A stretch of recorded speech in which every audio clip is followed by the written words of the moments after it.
Hi, all my kindergarten students. It's Mr. Cascio here. I'm going to read you a story about Z. I think everybody knows Z. You've heard your classroom teachers read some stories and talk about some of the things that he does during the stories and some of his solutions to some of the little issues that come up. So tonight I'm going to read Z Gets the Ziggles. And I don't know about you guys, but Z reminds me of little baby Yoda. If you guys have seen some of the Star Wars stuff or not, or even Big Yoda. Anyway, back to the book.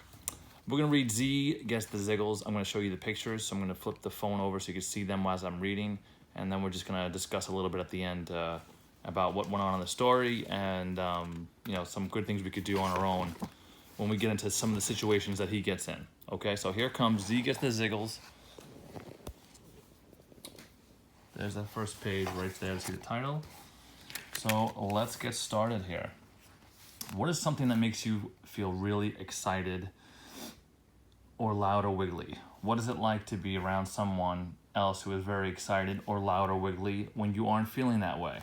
In this story, the kids help Z learn that it is okay to have fun, but sometimes it can be too much. That can make it hard for the people around you to play, so it is important to be considerate and show that you care about their feelings. As you listen to the story, pay attention to what Z does to be considerate and calm down when what Z is doing is too much for the kids to handle. One morning when Z woke up, Z had the wiggles, and Z had the giggles. Z had the ziggles. Z bounced around here, and Z boinged around there, and Z laughed and sang as loud as possible. I am having so much fun today. When Jeremy and Kim arrived at the treehouse, Z bounced up and down excitedly and said, "It's a great day today." "It sure is a great day," said the kids. "We're going to go play a game. Do you want to play too?" "Maybe later," said Z. "Right now I want to play with trucks." As the kids started playing the game, Z began racing trucks back and forth, shouting, "Vroom, vroom, vroom, vroom." "It's your turn now," Jeremy said to Kim, but Kim couldn't hear. The kids held their hands over their ears. Z was making too much noise. Whoopsie, Z forgot that when you're having fun, it can sometimes be too much for everyone else. What would you tell Z to do? "Z, that's too much noise," said the kids. "We can't hear each other to play our game. Can you please play more quietly?" "I'll try," said Z. Z started playing with the trucks again and tried really hard not to be too loud. Vroom, vroom, vroom, vroom. After a while, Z got tired of trucks. Now Z wanted to dance. Z began to sing and dance and twirl all around the treehouse. La la la, la la la, I love to dance. Z danced faster and faster and faster. Bump. Z bumped right into the table, and the game pieces scattered all over the floor. Whoopsie, Z forgot that when you're having fun, it can sometimes be too much for everyone else. What would you tell Z to do? "Z, that's too much dancing around. We can't finish our game now because the pieces are all mixed up. Can you please dance more carefully or dance somewhere else?" "Okay," said Z, bouncing up and down and all around. "Z," said Kim, "I think you have the ziggles." "I have the ziggles, I have the ziggles," said Z loudly. "Z," called Jeremy, but Z didn't hear, so Jeremy tried again. "Can we talk to you, Z?" Z finally stopped bouncing and turned to listen. "It's okay to have fun or be silly sometimes," said Jeremy, "but right now it's too much because it's making it hard for us to hear him play. When you get too ziggly, it's time to turn it down. That means that you calm yourself down and relax." "How do I do that?" asked Z. "When you're feeling ziggly, you could take some deep breaths in and out like you're blowing bubbles. And when you're feeling really giggly, you can make your voice quieter and quieter and quieter. And when your body feels really wiggly, when it feels tickly or jumpy or all squeezed up inside, you can let your body get nice and loose so you can slow down." "I still feel a little ziggly," said Z, "but this feels so much better now." Z and the kids went outside with some bubbles to help Z get the ziggles out. They had so much fun chasing and popping the bubbles together, but then they calmed down and relaxed. Z took some deep breaths in and out.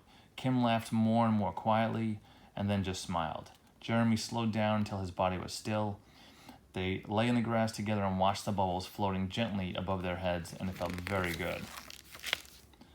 Z says, "Whenever we're together, my friends help me discover how children on Earth get along with each other. Z wants all of you to remember that it's okay to have fun and be silly. But when it's too much, you can calm yourself down and relax. And that makes playing together a lot more fun for everyone. And there you have it. That was Z getting a little too excited, having fun. So I know this happens a lot, especially in gym class. We get excited. It happens at home when you're playing with family and friends or who have you. But we need to understand that when we get too excited, we need to be able to calm ourselves down. We need to take a deep breath, like they talked about in the story with Z, and just relax. If you see other people that are getting a little too excited, sometimes you have to just leave people alone. You have to leave them to be in their own personal space. We talk about that in gym all the time. Sometimes you just got to be apart, let them calm themselves down. Sort of like what we're doing right now. Everybody's home right now. We're letting the whole world calm down with everything, so everybody's going to be nice and safe. So we're just staying apart for a little bit, and then things will be back to normal. So it's very similar like that. We're just keeping our space. Sometimes when we're exercising, you could feel your heart beating really fast, and that's where we're getting more excitable. So if you got up right now and just ran in place for 30 seconds and you felt your heart, it would be beating very, very fast. And then we've done this before. Some of the ways to calm ourselves down, we just lie on the floor, lie on our back, close our eyes if we want. We could do yoga like we've done in the past, and just breathe and calm ourselves down. So those are just some tricks we could do to calm ourselves down. And like I said, if there's other people and they need some space, you just got to give them their space. And that's one of the best things we could do for people. Instead of being in their face and touching and being on top of them and wanting them to come do some things with us and they want to be left alone, or vice versa, we need to be able to learn how to do that, not be angry about it, and just calm down and relax. So with that, that's our little Z story for the day. I hope you enjoyed it. You'll see the next Phys Ed Friday video coming out soon, probably on Friday, tomorrow, whenever that day is, whenever you get the video. So anyway, good night, everybody. Hope you enjoyed. See you soon.